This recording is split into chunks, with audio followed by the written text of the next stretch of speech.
बिस्मिल्लाहिर्रहमानिर्रहीम। नाज़रीन अस्सलाम वालेकुम, मैं हूँ इमरान वसीम। नाज़रीन, प्रोग्राम का आगाज़ करने से पहले आप देखने वालों से मैं एक बात ज़रूर करना चाहूँगा कि अगर ब्लॉग में मुझसे कोई नादानिस्ता गलती हो जाती है या मेरी किसी बात से आप देखने वालों को कोई तकलीफ़ पहुँचती है, कोई दुख पहुँचता है, आपकी दिल आज़ारी होती है, तो मैं पेशगी आप तमाम देखने वालों से माज़रत ख़्वाह हूँ।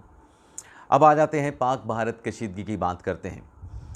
नाज़रीन, पहलगाम में जो अफ़सोसनाक वाक़या पेश आया, उसकी हुकूमत पाकिस्तान ने मज़म्मत की, पाकिस्तान के अवाम ने मज़म्मत की, पाकिस्तान की अफ़वाज ने मज़म्मत की, पूरी दुनिया ने भी उस वाक़े की मज़म्मत की। लेकिन इस वाक़े का नाज़रीन, जिस तरीके से मलबा इस वाक़े का इल्ज़ाम पाकिस्तान पे लगाया गया, यानी दुनिया का कोई ऐसा इदारा नहीं जो 10 मिनट के अंदर इस नतीजे पे पहुँच सके कि सरहद पार करके कुछ लोग आए थे और उन लोगों की तरफ से अंधाधुंध फायरिंग की गई और फिर वो ये इंसिडेंट करने के बाद वापस फ़रार हो जाते हैं।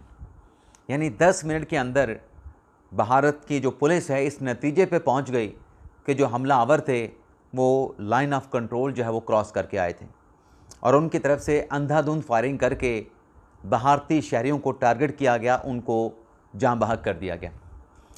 अब ये जब एफआईआर के मंदरजात मंजरेआम पे नहीं आए थे तो भारतीय हुकूमत, भारत का मीडिया ये ववेला कर रहा था कि पहलगाम के इलाके में जो दहशतगर्द आए हैं उन्होंने टारगेटेड ये अटैक किया है, लोगों के मज़हब पूछ पूछ के उनको गोलियां मार के हलाक किया है। लेकिन इसको फॉल्स फ्लैग ऑपरेशन कहा गया क्योंकि भारत की तरफ से ना कोई सबूत, ना कोई इंक्वायरी और ना ही पाकिस्तान से कोई बातचीत इस सिलसिले में की गई, ना ही कोई चीज़ शेयर की गई और ना ही पाकिस्तान का मौक़िफ़ पूछा गया। लेकिन मलबा हुकूमत पाकिस्तान के ऊपर धर दिया गया, लगा दिया गया। अब इसकी बेस क्या थी? ये जो मोदी सरकार ने पाकिस्तान पे इल्ज़ाम लगाया, इसकी बेस क्या थी? इसकी बेस नाज़रीन एक सोशल मीडिया का पेज था। उस पेज पे एक तंजीम ने इस हमले की ज़िम्मेदारी जो है वो कबूल कर ली। अब वो तंजीम कौन सी थी, उसका नाम क्या था? उसका नाज़रीन नाम था TRF, यानी द कश्मीर रेजिस्टेंट फ्रंट। अब ये गैर नामवर कोई तंजीम है, उसके पेज से ये पैगाम जारी किया गया और भारत ने उस ज़िम्मेदारी कबूल करने के पैगाम पर जो इल्ज़ाम है वो पाकिस्तान पे लगा दिया। ये नाज़रीन बड़े समझने की बात है कि भारत के पाकिस्तान पे लगाए गए इल्ज़ाम की बुनियाद जो है वो TRF के पेज से वो मैसेज था जिसमें इस हमले की ज़िम्मेदारी को कबूल किया गया। अब नाज़रीन हुआ ये है, खेल में मामले में जो एक नया ट्विस्ट आया है, TRF की तरफ से, द कश्मीर रेजिस्टेंट फ्रंट की तरफ से ऐसी किसी भी ज़िम्मेदारी से इनकार कर दिया गया है। हमले की ज़िम्मेदारी कबूल करने की उन्होंने तरदीद कर दी है। बल्कि TRF की जानिब से जो नया पैगाम, नया अलामिया जारी किया गया है उसमें यह कहा गया है कि हम इस वाक़े की ज़िम्मेदारी कबूल करने का जो पहला पैगाम हमारे पेज से जारी किया गया था उसकी तरदीद करते हैं, उससे लाताल्लुक़ी का इज़हार करते हैं और TRF की जानिब से उस पेज के ऊपर पैगाम जारी करने का जो मलबा था वो भारतीय खुफिया एजेंसियों पे लगा दिया गया कि हमने नहीं जारी किया, हमारा पेज हैक करके जो भारतीय डिजिटल ऑपरेटर्स हैं, जो भारतीय खुफिया एजेंसियां हैं, उनकी तरफ से ये ज़िम्मेदारी कबूल करने का हमारा पैगाम हमारे पेज को हैक करके जो है वहाँ पे जारी कर दिया गया। अब उस तंजीम ने, जिसको भारत ये कह रहा था कि उसने ज़िम्मेदारी कबूल कर रही है, वो अब इनकारी हो चुकी है। तो भारत का सारा मुकदमा बेस तो उसी TRF की वो इब्तदाई प्रेस रिलीज़ के ऊपर करता था जिसमें भारत का दावा था कि उसने ज़िम्मेदारी कबूल कर ली। लेकिन अब तो TRF ने सारी जो कहानी है कि भारत की खुफिया एजेंसी ने उनके पेज को हैक कर लिया और ख़ुद से ही उनके डिजिटल ऑपरेटर्स ने वो ज़िम्मेदारी कबूल करने वाला पैगाम, वो अलामिया जारी कर दिया। अब TRF ये कह रहा है कि इस मामले की आज़ादाना इंक्वायरी होनी चाहिए। अब TRF भी आज़ादाना इंक्वायरी की बात कर रहा है। क्या भारत यह इंक्वायरी कराएगा? पाकिस्तान तो पहले ही भारत को पेशकश कर चुका है कि आपने जो हमारे ऊपर इल्ज़ाम लगाया है, आप गैर जानिबदाराना कोई इंक्वायरी कराएं, तहकीकात कराएं, हम उसमें आपके साथ तावन करने के लिए तैयार हैं। अब TRF भी आ गई है, तो अब भारत का केस कहाँ पे स्टैंड करता है? भारत का केस तो एक तरीके से ख़त्म हो गया, जो पाकिस्तान के ऊपर जिस बेस के ऊपर वो इल्ज़ाम लगा रहा था। लेकिन फ़िलहाल नाज़रीन, उस प्रेस रिलीज़, उस ज़िम्मेदारी कबूल करने वाले एक सफ़े की बुनियाद पे जो फ़ैसला मोदी सरकार ने किया, उसका अब तक का नुकसान भी मोदी सरकार को हुआ है। कैसे हुआ है कि भारत की जो अपनी एयरलाइंस हैं, चाहे वो सरकारी हैं, गैर सरकारी हैं, जिस भी नौयत की हैं, सारी की सारी खाली होने जा रही हैं। क्योंकि जो पाकिस्तान की तरफ से एयर स्पेस बंद करने का फ़ैसला किया गया, जिसकी वजह से जो रूट था वो 2 से 4 घंटे तक बढ़ गया, अखराजात बढ़ गए। अखराजात बढ़ने के साथ साथ बाकी और भी जो सर्विसेज थी उसको भी एक्सटेंड करना पड़ा। तो जो मुसाफिर हैं, जिन्होंने भारत से निकल के न्यूयॉर्क जाना है, स्वीडन जाना है, डेनमार्क जाना है, फ्रांस जाना है, कनाडा जाना है, लंदन जाना है, अब उन मुसाफिरों ने भारतीय एयरलाइंस को छोड़ के जो गैर मुल्की एयरलाइंस हैं उनको तरजीह देना शुरू कर दी है। भारत का नाज़रीन डबल नुकसान हो रहा है। एक तो उनकी अपनी एयरलाइंस को अब जो पैसेंजर हैं वो प्रेफर नहीं कर रहे सफ़र करने के लिए। एक तो किराया ज़्यादा, दूसरा टाइम ज़्यादा, और उसके अलावा भी बहुत सारे सर्विसेज के मसाइल। तो मुसाफिर शिफ्ट हो रहे हैं दूसरी गैर मुल्की एयरलाइंस पे, जिनके ऊपर पाकिस्तान ने एयर स्पेस के इस्तेमाल पे किसी किस्म की पाबंदी नहीं लगाई। तो एक तो अपनी एयरलाइन का उनका कबाड़ा हो रहा है, माली तौर पे नुकसान हो रहा है, माली तौर पे उनके ऊपर बोझ बढ़ रहा है। दूसरा जो ज़र मुबादला है वो भारत से निकल के अब उन ममालिक में शिफ्ट हो रहा है जिनकी एयरलाइंस को जो है वो पैसेंजर तरजीह दे रहे हैं कि भारतीय एयरलाइन पे नहीं, इस एयरलाइन पे जाएंगे, सफ़र भी कम होगा और टिकट भी सस्ता मिलेगा। तो भारत ने जो पाकिस्तान के लिए गड़ा खोदा था, फ़िलहाल तो उस गड़े में भारत खुद गिरता हुआ नज़र आ रहा है।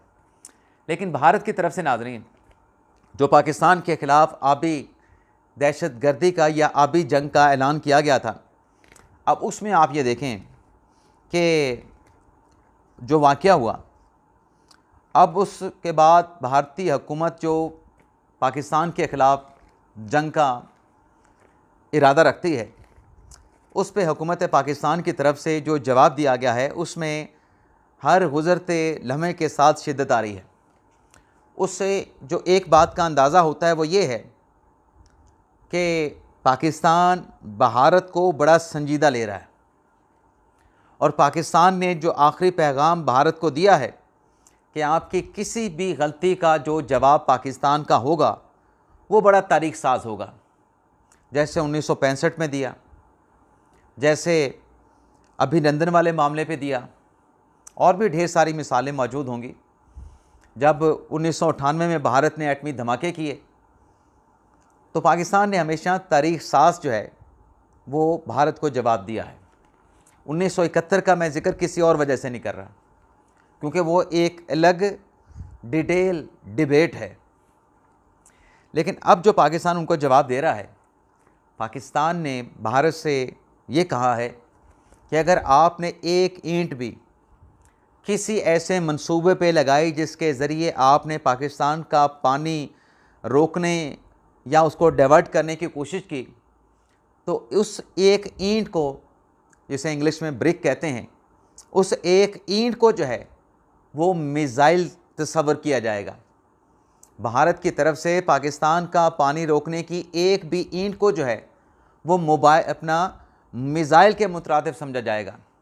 और पाकिस्तान ने भारत को ये पैगाम दिया है कि ये जो हमारे शाहीन मिसाइल हैं, हतफ मिसाइल हैं, गौरी मिसाइल हैं, ये चौकों चौराहों पे हमने नुमाइश के लिए नहीं रखे हुए। आप अगर एक ईंट लगाएंगे, उसको पाकिस्तान एक मिसाइल समझ के उस ब्रिक मिसाइल का जो जवाब है वो पाकिस्तान के हतफ, गौरी और शाहीन मिसाइलों के ज़रिए देगा। लेकिन नाज़रीन, मोदी सरकार साहब ने इस ब्रिक मिसाइल में रिवर्स इंजीनियरिंग कर दी है। कैसे रिवर्स इंजीनियरिंग की है? अब भारतीय सरकार, मोदी हुकूमत ये कह रही थी कि पाकिस्तान का एक एक कतरा, हम बूंद बूंद को पाकिस्तान तरस जाएगा। पाकिस्तान का पानी रोक देंगे।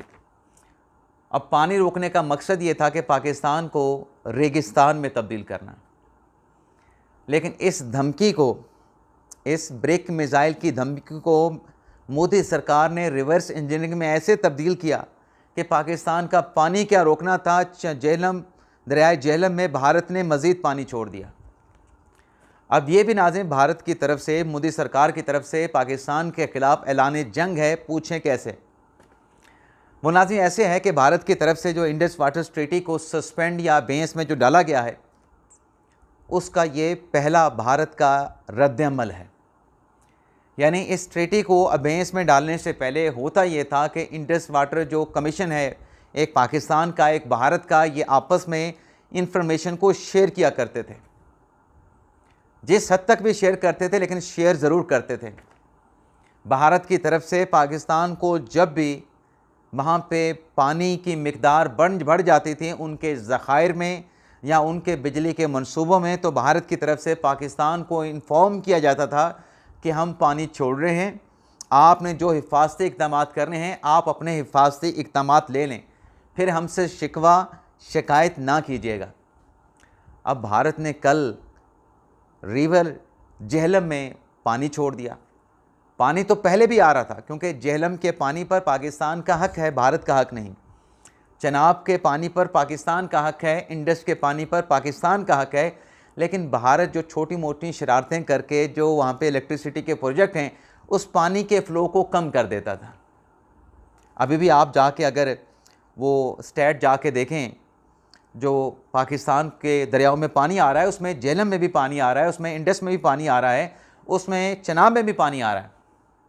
लेकिन ये अब भारत की तरफ से उन स्पिलवेज़ को ज़्यादा पानी के अखराज के लिए खोल दिया गया है, ताकि आगे ठहरे जो लोग हैं, क्योंकि भारत की धमकी क्या है कि हम पाकिस्तान की आबादी को नुकसान पहुंचाएंगे, पाकिस्तान की आबादी को निशाना पहुंचाएंगे। तो वो जो ब्रिक मिसाइल था कि ईंटें लगा के मंसूबा बना के पाकिस्तान का पानी रोकना है, उस ब्रिक मिसाइल की रिवर्स इंजीनियरिंग करके स्पिलवे को खोल दिया गया और पानी को जाने दिया गया रोकने के बजाय। अब भारत ने तो सोचा था कि इस पर पाकिस्तान का नुकसान होगा, पाकिस्तान के अवाम उस पानी में बह जाएंगे, लेकिन भारत यहाँ पर भी मार खा गया।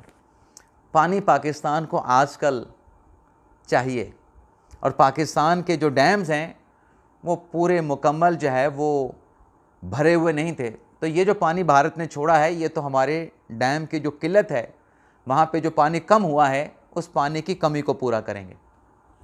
लेकिन नाज़रीन, भारत जो कुछ भी कर रहा है, भारत की हरकतें, भारत की ड्रामेबाजियाँ अपनी जगह पे, लेकिन पाकिस्तान भारत को बड़ा क्लियर ये जवाब दे चुका है कि कोई भी हरकत आपने की तो पाकिस्तान उसका तारीख साज जो है वो उसको जवाब देगा। अब भारत ने पहला कदम उठा दिया है। पाकिस्तान का पानी जो उसने पहले रोका हुआ था, फिर अचानक से उसको छोड़ दिया, जिससे दरियाए झेलम में पानी की जो सतह है वो 7 से 8% तक बढ़ गई।